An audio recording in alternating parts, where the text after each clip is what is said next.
उस चैपल के ठीक सामने जमीन पर बैठा हुआ था। और आप जानते हैं वहां सीढ़ियों का एक सेट है जो फुटपाथ तक जाता है और फिर मुख्य फुटपाथ की ओर निकलता है। खैर, मैं वहीं नीचे बैठा था, इस पेन पर काम कर रहा था।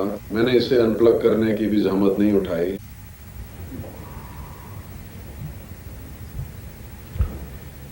और एक आवाज ने मुझसे कहा, जैसे ही मैं खड़ा हुआ, भगवान तुम्हें और यहाँ जो तुम कर रहे हो उसे आशीर्वाद दें।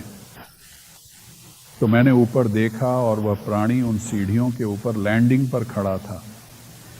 वह बिल्कुल वैसा ही दिख रहा था जैसा मैंने सोचा था कि मसीह दिखते होंगे। और जो कपड़े उसने पहने थे वे बिल्कुल वैसे नहीं थे जैसे आज के मुसलमान पहनते हैं, लेकिन वे उससे कहीं ज़्यादा मिलते जुलते थे जितना मैंने अब तक कुछ और देखा था। तो मैंने पूछा, क्या आप यहीं के हैं सर? और उसने कहा, नहीं। मैंने कहा, तो फिर आप पर्यटक हैं? और उसने कहा, नहीं।